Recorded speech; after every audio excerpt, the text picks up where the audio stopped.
Welcome, here I've got SONY Xperia 1.3 and I'm gonna show you how to use program auto mode in the camera app at this device. So let's start by tapping on the camera button to open it, and for now, as you can see in the left corner, we are in basic settings, basic mode, so let's change it to P from program auto. Now we get access to info from the device that the camera will control shutter speed automatically, with other settings being left up to you. So in this mode we have half manual settings, we can adjust them in this panel from the right, and the camera should give us the best possible shutter speed automatically. Let's start with the first one option, the exposure compensation, so we can manage the light of our picture. By going to the right we can make it more bright, by going to the left we can make it more dark. At the center we have 0 parameters, so there's no problem to go back to auto settings. Here we have AF on button, so we can check where is our focusing. We have also EL button, so when we tap on the shutter a little bit longer but half on it, we can measure the focus and the exposure compensation and change the frame, for example like that, by saving these settings and blocking them kind of. Now let's turn this off and focus on this settings bar. The first one option we can adjust here is the drive mode. So for now we are on single shotting, which means that when we tap on the shutter we can take only one picture. We can pick also continuous shotting with high speed, so now we get access to burst shot, and when we tap on the shutter a little bit longer, as you can see, we can take the series of pictures in a really fast way. And the same thing happens with continuous shooting, but with low speed. Now we can make it just slower. And let's move here to self timer. We can pick it with 10 seconds or 3 seconds, so when we turn it on we can delay taking of picture. And now let's stay on single shooting. For example, when we tap to the second button we can adjust focus mode between single shot autofocus, continuous shot autofocus, or we can pick the manual focusing. So for now we get access to the slider and we can adjust our focusing like that. Now let's stay on, for example, continuous autofocus and move to the next one option. Here we can pick also the focusing area between white and the center. The next one button here is, as you can see, we don't access to it on this panel, but this is the exposure compensation side, so we can manage this here. And let's move to ISO.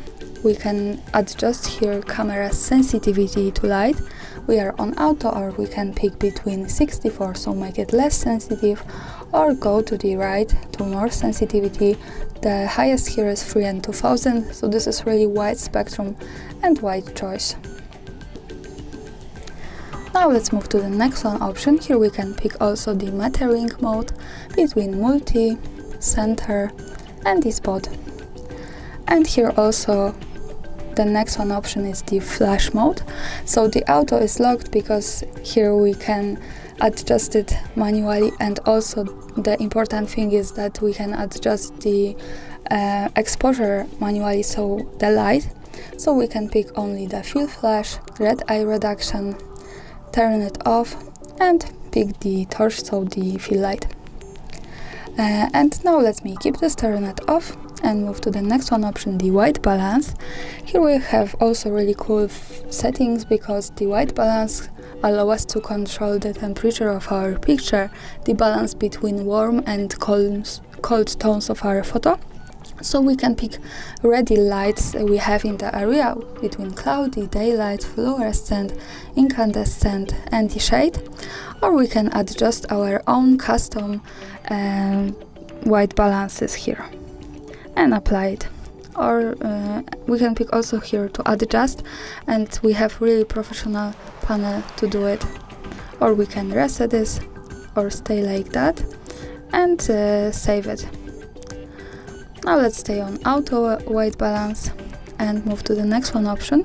Here we can turn on and off the face and eye autofocus. So when we need to take, for example, the portrait, this option, turn it on, should recognize the faces and the eyes and automatically adjust focusing to them. Now let's move to the next one option. Here we can pick the file format. And this is also really professional here because we have the JPEG tree. So standard photo, we can pick RAW plus JPEG or only the RAW. So the RAW format is used by professional photographers to saving more details at the pictures and post-producing them in graphic programs. But for now, to this needs, let's stay on JPEG and move to the next one option, the aspect ratio. Here we can pick camera frame between 4 and 3, 16 and 9, 1 and 1, and 3 and 2. So this is kind of picture size. And the last one option here on this settings bar is the tones of our photo, like contrast. So we have the range optimizer, which is helpful when we want to take continuous shot and adjust better contrast and bright of our picture.